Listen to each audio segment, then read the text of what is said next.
torching mosques and putting kids in cages.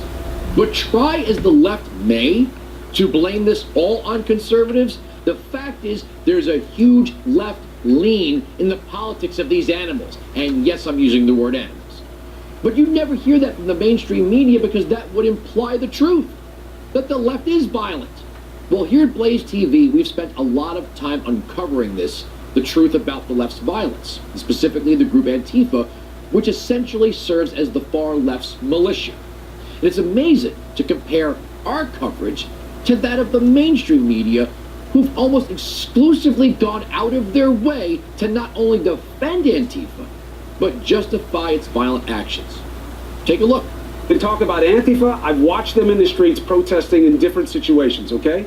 There are certainly aspects of them that are true to a cause. That is a good cause. They want social justice. They want whatever they want in that context. You tell me when that has ever happened. You tell me when that has ever happened with neo-Nazis. It says it right in the name, Antifa, anti-fascism, which is what they were there fighting. Listen, there's, no organization is perfect. There was some violence. I argue to you tonight, all punches are not equal morally. In the eyes of the law, yes. But in the eyes of good and evil, here's the argument. I think that a lot of people recognize that when pushed, self-defense is a legitimate response to white supremacist and neo-Nazi violence. The problem is to equate the violence in reaction against bigotry with the bigotry itself is to misunderstand the fact that when you go to cancer treatment, the radiation is tough treatment, but it is meant to remove the cancer. This is serious journalism at work here. These are real news networks. Antifa serves as the literal social justice warriors of the left. And look, I'm using the word warriors loosely here. They are not only uncivil and intolerant, they are extremely violent. Their claims of self, or the more bizarre community defense, as the reason to go on the attack and attack people they disagree with in the form of street-based violence is beyond nonsense and indefensible. And what makes it worse is the left tries to justify the violence brought by Antifa as somehow moral. Even if they don't limit their action to just fascists, which is funny because they don't really seem to understand what real fascism is, Antifa's thuggery is the kind of thing you see in totalitarian countries, like secret police that keep thought criminals in line through force and intimidation. Think of the motorcycle-mounted Chavistas in Venezuela who operate as some sort of weird political police force without official recognition from the state. They unleash their violence on anyone who isn't pure according to their left-wing ideology. So here's the argument. There is no legal or moral defense of this animal behavior. None. Yet Democrats and the mainstream media hesitate to acknowledge when there's left-wing extremism behind it. Because the truth is, the far left is not civil. And if we don't realize that soon, we have a much darker future ahead of us. It's obvious to anyone watching that left-wing violence is far more common than the Democrats and the mainstream media want us all to believe. And the most dangerous part is you don't even have to have anything to do with politics to become one of their victims. I mean, just look what happened to journalist Andy Ngo for, well, being a journalist.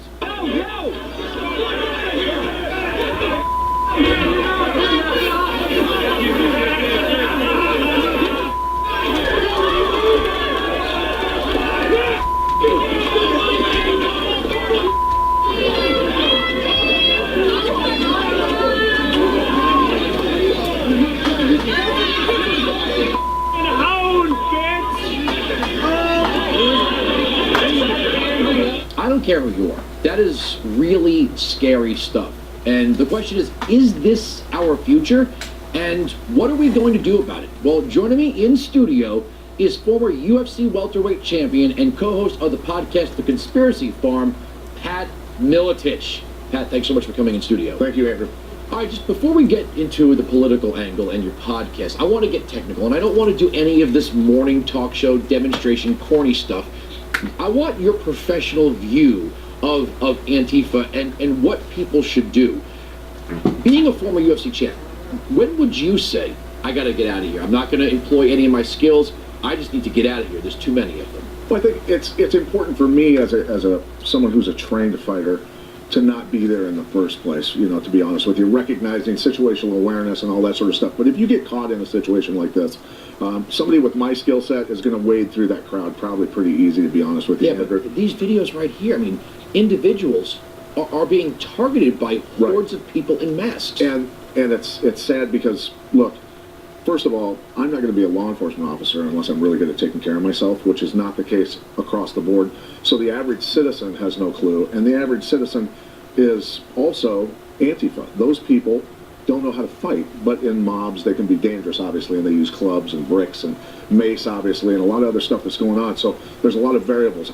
I'm not proud of it. I've been in probably 200 street fights before I was ever in the UFC. I stopped fighting on the street, and I never lost a street fight for a reason. I mean, it's all about situational awareness, keeping your head on a swivel, and bringing violence to them. If you know you're going to get hurt, you got to go all out. All right, so in a situation like this where you're surrounded, you probably wouldn't want to go to the ground. So the question would be, would you employ Brazilian Jiu-Jitsu or stand-up boxing? Where would you go in your skill set? What should people actually consider studying is the better question if they might find themselves in these situations. Well, I mean, I was blessed to grow up in Iowa, so I grew up wrestling from age 5. I also boxed from a pretty early age and spent a lot of years boxing with great fighters, as well as Muay Thai kickboxing and Brazilian Jiu-Jitsu on top of that. So those are the 4 main pillars in my mind of MMA. But the best on us for street fighting is going to be your wrestling, to stop takedowns, decide where the fight goes, and boxing. Most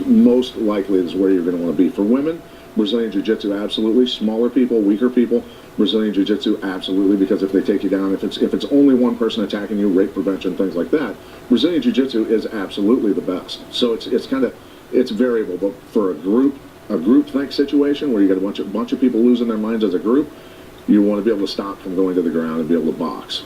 And because that's the scary thing, is that even if you are a trained fighter, there's only so many people you could fight at once.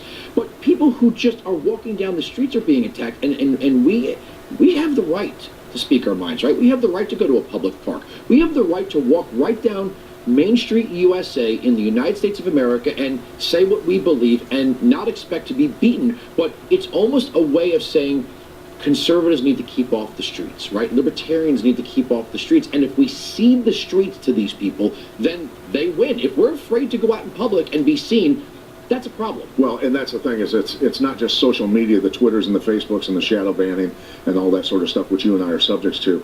Now it's physical intimidation, threats.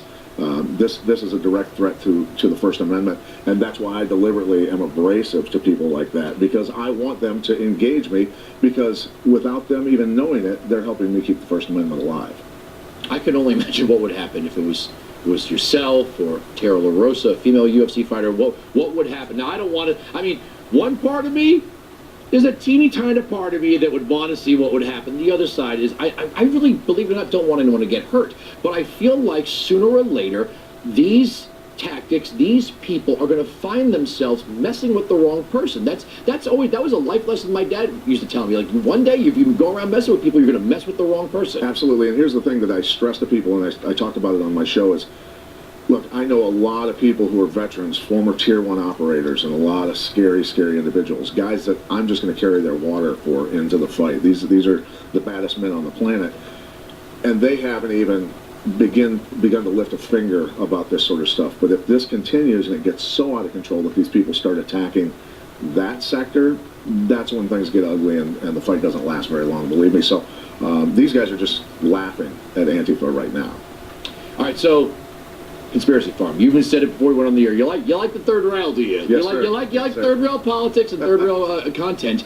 You're very passionate about the possibility there's a connection between the way these people are being influenced and the way they're acting to the way kids are being put on prescription drugs at earlier ages. I mean, we Right. joke about soy boys, but you've taken a hard look at this. I haven't. You know, when I started teaching martial arts to children many years ago from age 5 on up, I noticed that a lot of the boys were on, you know, the Ritalins and a lot of the other psychotropic drugs. And my goal with the parents, I would discuss with them, our goal together is to get them more focused and get them off these drugs, correct? And most parents agreed with that. But what I noticed was a pattern of kids that I just saw into the future, and this is over 20 years ago. I saw into the future that these kids were going to get to be 18, 20 years old and no longer be on mom and dad's insurance, and then the prescriptions weren't available to them, that they've been on their entire, while their brains have been developing, numbed by these drugs, and then they were going to basically have life come at them in full color, and there was going to be a lot of meltdowns. And I don't see how it's not connected, to be honest with you, because so many millions upon millions of children have been raised on these drugs that it's likely, there's no way to deny it in my mind. Again, we joke about soy boys, right? But you do have lots of kids that were raised with these drugs, and then they go out into a real world, right? And a real world that smacks them across the face Right. pretty hard. Yeah. They don't know how to deal with it. They seem to also be the product of a world without consequences and personal responsibility. Right. And you and I talked about this when I was signing my daughter up for Brazilian Jiu-Jitsu, that, my daughter's me. I was a hyper kid. Look what I do for a living, right? It takes a certain hyper personality to do. You're good at it. Thank you. And I'm noticing how much she is focusing and how focused she is on her goals in Brazilian Jiu-Jitsu, that they learn a lesson and they go right to sparring, and she's very, very excited about it. But I'm noticing it's having an effect on her. She's still a hyper kid. She's still a wonderful kid. She's still my little girl. Right. But I'm noticing a new sense of discipline and order in her, and even in my 6-year-old. And I think that is lacking in the kind of kid that opens their mind to this form of politics and then says, I'm going to join this mass group of people, I'm going to make myself anonymous, and I'm going to beat people because I don't understand consequences. And there's been very little consequences, quite frankly. True, for some of these. when they're endorsed by Democratic politicians almost. When the mayor of Portland lets them take the streets. It's insane. But no, the martial arts can literally save your child's life.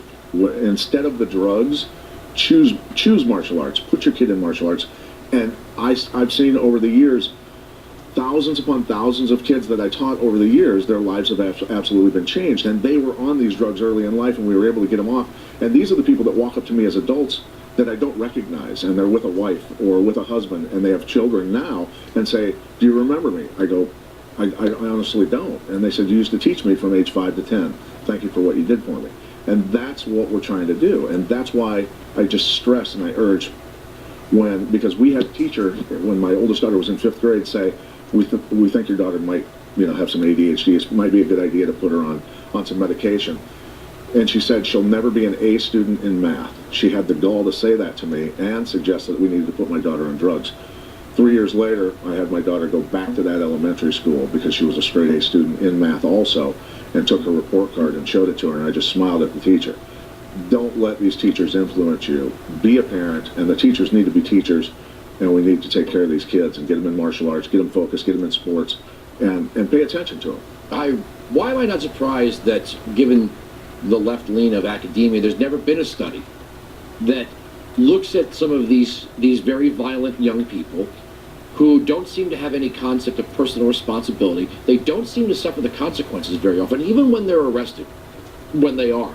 Right. It's usually a low-level slap on the wrist, Yeah. right? We've seen states and counties and municipalities go out of their way to pass anti-masking laws, obviously in response to the Klan, and we've kind of let Antifa occupy that space. We've let them take over streets in Portland. We've let them beat people from Oakland through LA, through San Francisco, Seattle, and there's very little consequences. And I don't do a whole lot of third rail. I don't do a whole lot of conspiracy stuff. But I would have to imagine, is there a connection between a generation of youth raised on these drugs in an environment without consequences or personal responsibility, and the anonymity that comes with this thing that's attractive to them? Right, and not only that, but also tie in the war on boys has been going on for a long, long time. And so when I look at an Antifa crowd, I don't see a masculine individual in there at all. It's very beta male. It's very beta male. And what this does, look, it's been proven over time that when you take the masculinity out of a boy, because we learn differently when we're forced to sit in schools, at desks, a lot of other things, and the combination of the drugs that are affecting their brains and how they work, and a lot of the other programming that's going on, you're getting people who are not confident in who they are. They don't know who they are, and they're lashing lashing out is what they're doing, okay? These are the people that end up on drugs. These are the people that attack women. These are the people that attack innocent civilians while they're wearing masks. What about the women? You see a lot of and I'm not trying to body shame, but you see very skinny boys and a lot of very heavy women who are also wearing the masks. And I'm kind of wondering, again, not exactly a lethal fighting force here, and they really haven't really been met with that much resistance. I mean, there's been some moments here and there, and they've picked on the wrong person once in a while. But and I don't want people in mismatched hockey and softball gear or catcher's mitt. I don't want like some weird Gangs of New York, Dead Rabbits kind of thing. But it seems like that people that would normally, if they went around picking fights with their peers, would lose. But in this group, they've kind of found a brotherhood or a sisterhood. They've kind of found a community here, and they kind of look at each other as, like it's the movie The Warriors or something. It's a big-time false sense of security. That's in my mind, it is right what there. it is. And they have not, as a group, run into a group of rough characters. I mean, thank God they haven't come to Bettendorf, Iowa and demonstrated, because I've never been even close to the toughest guy in Bettendorf, Iowa, right? That town is chock full. It's 35,000 people, and there's probably 20 guys in that town easy that could beat me up. All right, while we're talking about discipline, right, and the focus of martial arts, let's bring firearms into the mix. Now, to be clear, I want to be clear to everyone that's listening to this, I do not want people shooting each other in the streets over politics. We are not a third world banana republic, sectarian, partisan violence country. That's not us. But how much, or I should say, how many people do you know that are proficient in martial arts that are also equally trained or training themselves or seeking training with firearms? Quite a few. I mean, really quite a few. The people that truly understand self-defense, there are layers to self-defense, and there are different reasons for having, different skill sets, obviously, different settings that you have to have. But a good portion of martial artists actually do work knives, they work guns, absolutely. Because I remember growing up, there was always this fantasy that if you took karate, you're going to be able to pull that knife right out of the guy's hand, or take the gun right out of that guy's hand. And how many movies someone's taken the slide up of a Beretta? Okay, that's totally unrealistic. Right. But that was always like the 70s and 80s sales pitch for martial arts, is that you're gonna put on this gi, you're gonna take some classes, and then you're gonna walk the streets and be Paul Kersey from Death Wish. Superhuman. That's not the case, definitely not. But your skill set there certainly is going to be a lot higher than the average citizen. And in terms of weapons, we have so much friction and nobody speaking the same language, especially on something that is our constitutional right of being able to protect ourselves with these weapons. And the saying that I like the most is that with guns being legal and Americans being able to own them, there will be tragedies. But when the guns are taken away, there will be genocides. It's proven. It cannot be argued throughout history that when you take the citizens' weapons, eventually there is genocide, and nobody can do anything about it. 800,000 people were killed in Rwanda in 100 days with machetes. Okay, so it's not the guns. But it is our right to own That's them. how MS-13 and the cartels run some of these cities in Honduras and El Salvador. And what's funny is that the media really, the Democrats poo-poo this. My favorite thing is they say, well, nobody needs an AR-15. Okay, well, whether or not you think I need it is kind of irrelevant to my right to have it. I don't have to give you a substantive, academically approved reason why I want to have this weapon. And it gets even more bizarre when you explain to people, why we've never been taken over? Because of the Second Amendment, right? Absolutely. That if the world went to hell, the United States would be the country that no other country would be able to invade, because we have the Second Amendment, and they think, oh, that's not going to happen. And whenever I hear somebody say, that can't happen here, that is the last and dying phrase of the people who died in a society where they said it couldn't happen here. 100%. It's like I said, it's been proven time and time again. And I'm not going to throw my wife under the bus at all, because this is a positive thing. She is from Montreal, Canada, totally against guns. When she got here, my partner in my law enforcement military training company, Fire Horse Combatives, Don Roberts is my partner in that company.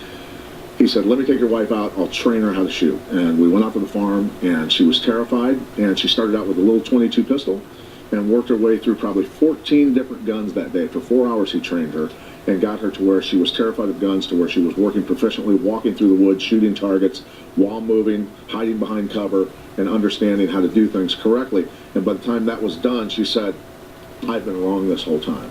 That is a skill set that everyone should absolutely know. And imagine, Andrew, if everyone understood that and everyone knew how to fight, everyone took martial arts, how much more they would respect each other. That's something that's really, really important to me is, look, if I know you're a dangerous human being, I'm going to treat you with respect. I'm going to treat people with respect either way. But somebody that you know can end you if you try to hurt them, look, there's going to be automatic respect. And that's why Russia and America, with our nuclear weapons, haven't bombed each other yet. Real quick, we got to wrap up here. What's coming up on the podcast? Tell everyone about the podcast. The Conspiracy Farm is basically, my co-host and I. And you named it on purpose. I named it the Conspiracy Farm on purpose because I wanted it to be controversial. We go after things that the media simply will not tell you. We talk about the pharmaceutical industry. We talk about vaccines. We talk about a lot of this stuff. So we go after everybody. We go after Democrats. We go after Republicans. If we think what they're doing is wrong, we're going to call them out because, look, we're just in search of the truth. All right, I got to leave it there. Pat Military, thanks so much for coming in studio. Coming up next, parting shots. All right, here we go. Time now for parting shots. And today's parting shot is at the academic left that doesn't understand what a man is. Take a look at this headline from Pink News. Men can have periods too? Let me just say, no, they can't. But this is something that's been going on for quite some time. We have a group of people who call themselves scientists, they're usually not, telling us that gender is a social construct. It's not. You're either a man or a woman. You want to know why we have so many messed up boys and so many messed up girls? Because they don't know what they are, because people keep telling them that their gender is not biological. It's nonsense. We're right. They're wrong. The arguments on this television program cannot be broken. Make sure you catch me on SiriusXM Patriot Channel 120.